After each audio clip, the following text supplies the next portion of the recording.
যারা কুরবানি করবেন তাদের জন্য যুলহিজ্জা মাসের প্রথম দশকে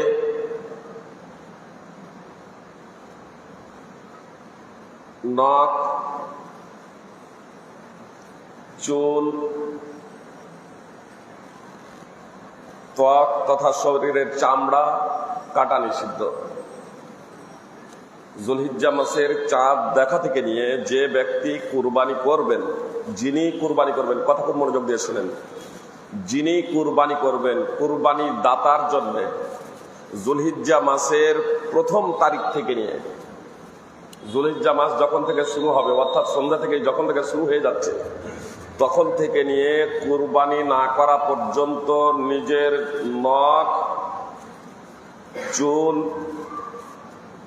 শরীরের ত্বক বা চামড়া, বলবেন চামড়া আবার কেউ কাটবে, মনে করেন কোন চামড়ায় একটু হয়তো হোঁচট লেগে একটু চামড়া হয়ে গেল, তখন সেটা আপনি কাটতে পারবেন না। কুরবানি দাতার জন্য এটা কাটা নিষিদ্ধ। এই সহিহ মুসলিম সহ বিভিন্ন হাদিস গ্রন্থে আদেশ রয়েছে। তো এই বিষয়টা খুব ভালোভাবে বুঝে নেন। প্রথমত মনে করুন যে আপনি কুরবানি দাতা, আপনি কুরবানি দেবেন, যুলহিজ্জা মাসের প্রথম তারিখ থেকে নিয়ে কুরবানি না দেওয়া পর্যন্ত আপনার জন্য চুল, নখ ইত্যাদি কাটা জায়েজ নয়। এখন আপনার ছেলে মেয়ে আছে, আপনার স্ত্রী আছে, যারা আপনার অধীনে, যারা ডাইরেক্ট নিজেরা কুরবানি দেয় না, আপনার অধীনে যারা ডাইরেক্ট কুরবানি দেয় না, তাদের জন্য কি এই চুল, নখ কাটা নাজায়েজ, হারাম? যেমন আপনার জন্য নাজায়েজ এবং হারাম। তো এই প্রসঙ্গে বড় বড় ওলামায়ে কেরাম হাদিসকে সামনে রেখে ফতোয়া প্রদান করেছেন যে তাদের জন্য নয়, তাদের জন্য কাটা হারাম নয়। তার কারণ রাসূল সাল্লাল্লাহু আলাইহি সাল্লাম বলেছেন, যে ব্যক্তি কুরবানি দিবে তার জন্য উচিত নয় যে সে নিজের চুল, নখ, শরীরের চামড়া সে কাটবে, ত্বক সে কাটবে।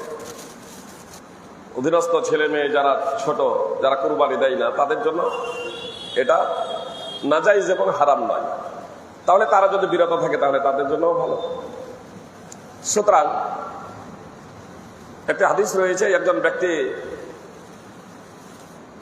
আল্লাহ রাসূল সাল্লাল্লাহু আলাইহি সাল্লামের নিকটে এসে বলল যে আল্লাহ রাসূল, আমি যদি দুগ্ধবতী পশু ছাড়া কুরবানির জন্য অন্য কিছু না পাই, কুরবানির জন্য যে সমস্ত পশু নির্ধারিত, উট, গরু, ছাগল,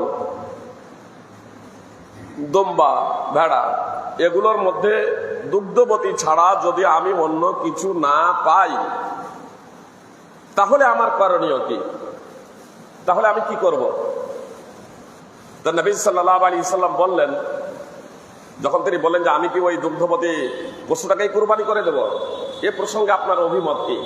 তো রাসূল সাল্লাল্লাহু আলাইহি সাল্লাম বললেন যে না, কিন্তু তুমি যখন ঈদ যখন হবে, ঈদের পরে তুমি তোমার নখ, চুল, গোফ এবং নাভির নিচের লোম পরিষ্কার করবে।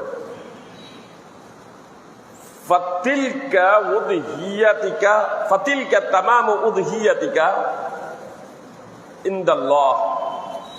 কোন বলেছে ফাযালিকা তামামু উযহিয়াতিকা ইনদাল্লাহ।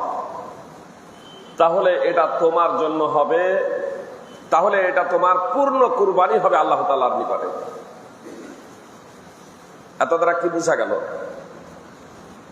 কোন ব্যক্তি কুরবানি দেওয়ার ইচ্ছা করছেন কিন্তু কুরবানি দিতে সমর্থ নন, কুরবানি দেওয়ার ক্ষমতা নেই কিন্তু তার কুরবানি দেওয়ার ইচ্ছা আছে, কিংবা কুরবানি দেওয়ার ইচ্ছা আছে, সামর্থ্য আছে, মানে এমন সামর্থ্য যে তার কাছে একমাত্র দুগ্ধবতী পশু আছে,